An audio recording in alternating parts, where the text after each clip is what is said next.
Assalamualaikum warahmatullahi wabarakatuh. Ahlan, selamat datang kembali di channel Al-Mustari. Teman-teman sekalian, pada kesempatan kali ini kita akan melanjutkan pembahasan ilmu balaghah lagi ya. Dan bahasan kita hari ini adalah tentang wasl dan juga fasl. Wasl dan juga fasl atau al-waslu wal faslu. Yang dimaksud dengan al-waslu wal faslu adalah al-waslu atfu jumlatin ala ukhra bil wawi wal faslu tarku hadzal atfi. Yang dimaksud dengan wasl di sini adalah menyambungkan suatu kalimat atau jumlah dengan jumlah yang lainnya menggunakan huruf ataf waw. Sedangkan yang dimaksud dengan fasl adalah meninggalkan ataf antara dua jumlah. Nah, teman-teman sekalian, ketika kita membaca Al-Quran ataupun membaca teks-teks bahasa Arab itu kan ada yang antara jumlah ataupun antara kalimat itu ada yang disambung dengan waw, ada juga yang tidak. Nah, teman-teman coba kita perhatikan di surat Al-Ikhlas. Lam yalid wa lam yulad wa lam yakul lahu kufuwan ahad. Nah, dari kedua ayat ini sebenarnya ada 3 jumlah. Yang pertama lam yalid, yang kedua wa lam yulad, dan yang terakhir wa lam yakul lahu kufuwan ahad. Nah, semuanya ini disambungkan dengan waw ataf di sini. Di lam yalid ke berikutnya ada waw lagi, ke kalimat berikutnya ada waw. Nah, di sisi lain ada juga jumlah yang tidak ada atafnya. Contoh, yudabbirul amro yufassilul ayat. Nih di surat Ar-Ra'd ayat 2. Nah, yudabbirul amro ini satu jumlah atau satu kalimat. Kemudian berikutnya yufassilul ayat, ini juga jumlah ataupun kalimat. Tetapi di sini ini tidak ada wawunya, dilangsungkan saja. Nah, kalau tadi yang di surat Al-Ikhlas itu disebut dengan wasl karena antara satu jumlah dengan jumlah yang lainnya itu ada wawunya. Sedangkan yang kedua ini di surat Ar-Ra'd ayat 2 ini termasuknya adalah fasl ataupun terpisah gitu ya. Secara harfiah kan wasl artinya tersambung, fasl artinya terpisah gitu ya. Nah, berikut ini adalah beberapa ketentuan tentang wasl dan juga fasl. Yang pertama wasl ataupun disambung. Nah, 2 kalimat ataupun 2 jumlah itu wajib disambungkan dengan waw tadi apabila yang pertama memiliki kedudukan i'rab yang sama. Memiliki kedudukan i'rab yang sama. Contoh, wallahu yuhyi wa yumit. Nah, yuhyi dan yumitu di sini ini kedudukan i'rabnya sama, yakni sama-sama sebagai khobar, sehingga disambungkan dengan waw. Yang kedua, terdapat kesamaan bentuk jumlah khobar atau insya dan ada kesesuaian makna. Ingat ya, jumlah khobari dan juga insyai, artinya yang pertama khobari, yang kedua juga khobari. Kalau yang pertama insyai, yang kedua juga harus insyai. Contohnya, innal abdhara lafi na'im wa innal fujjara lafi jahim. Nah, jumlah yang pertama ini innal abrara lafi na'im. Ini jumlahnya jumlah khobari ya. Kemudian yang kedua innal fujjara lafi jahim. Ini juga sama kalimatnya atau jumlahnya jumlah khobari. Nah, karena jumlahnya sama, bentuk jumlahnya sama, kemudian ada kesesuaian makna, maka disambungkan dengan waw di sini.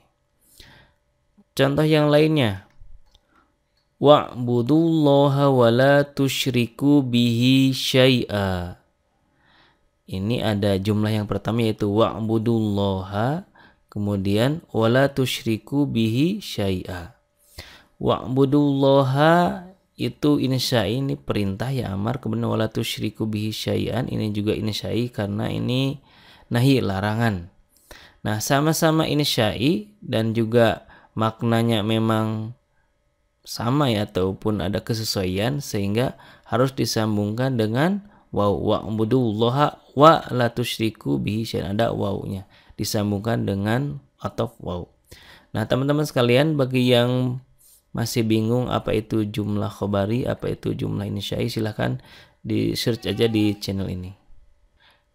Yang ketiga, dua jumlah yang harus disambungkan dengan waw apabila berbeda bentuk jumlahnya, yakni dari segi khobar dan juga insya'inya, tetapi apabila dipisahkan akan mengaburkan maksudnya.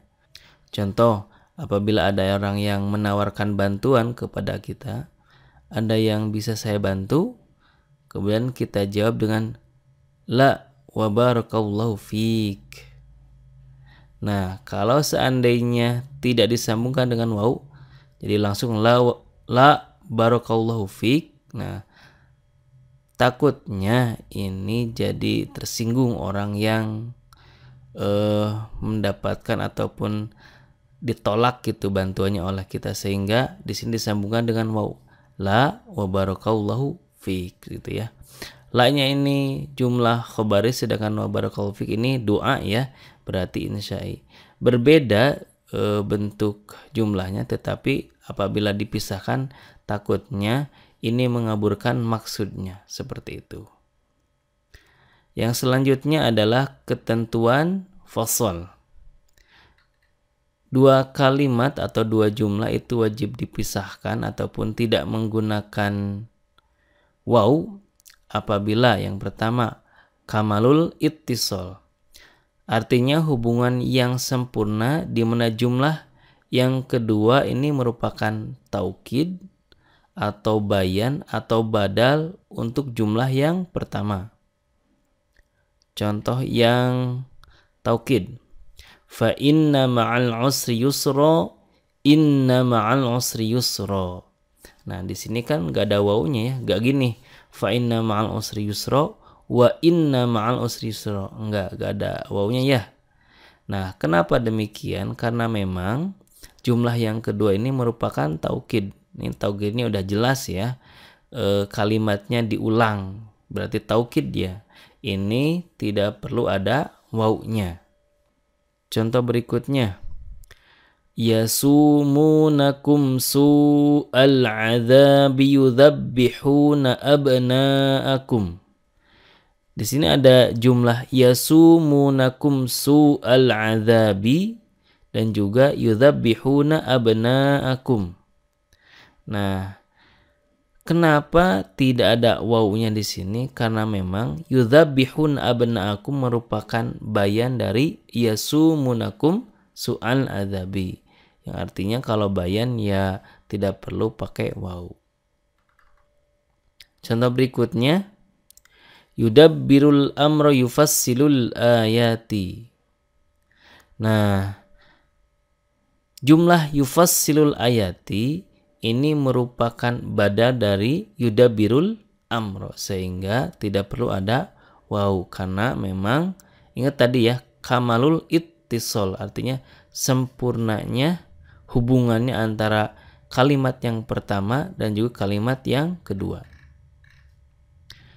Yang kedua, ketentuan fasal adalah kamalul inqita, sempurnanya terpisah, terpisahnya sempurna. Artinya pemisahan yang sempurna di mana kedua jumlah beda bentuknya dalam hal khobar dan insya'nya, atau antara kedua jumlah ini tidak ada kesesuaian makna. Contohnya, hadara waziru syu'unid diniyah hafizahullah. Nah, jumlah hafizahullah ini memang dari segi insya dan juga khobarnya udah berbeda. Hafidhahullah itu doa berarti insya'i. Kemudian kalau hadar waziru syu'un diniyah itu kalimatnya adalah khobari, sudah beda. Contoh yang lainnya, Ali katibun, alhamamu to'irun. Ya, Ali adalah seorang penulis, merpati itu terbang. Nah, ini tidak perlu ada waw karena bisa dikatakan kalau dalam bahasa Indonesia itu ya Ali katibun udah titik, alham katibun itu ya kalimat berikutnya kalimat yang berbeda. Sehingga karena dari maknanya berbeda dan juga memang tidak ada kesesuaian maknanya. Dan yang ketiga dari ketentuan fasal adalah shibhu kamalil ittisal, menyerupai atau mirip sempurnanya bersambungnya gitu ya. Artinya ya mirip sempurna hubungan dikatakan demikian karena jumlah keduanya merupakan jawaban dari jumlah yang pertama. Ingat, jumlah yang kedua merupakan jawaban dari jumlah yang pertama. Contohnya dalam sebuah syair, ma kullu ma yatamanal mar'u yudrikuhu tajrir riyahu bima la tashtahis sufunu. Artinya, tidak semua yang dicita-citakan seseorang itu tercapai karena angin itu terkadang bertiup ke arah yang tidak diinginkan oleh kapal. Nah, bait yang kedua ini merupakan jawaban dari bait yang pertama, gitu ya.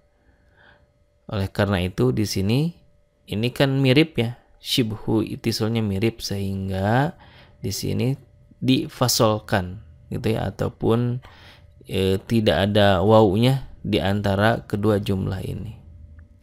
Sekian dan demikian penjelasan tentang fasol dan wasol dalam ilmu balaghah. Semoga bermanfaat.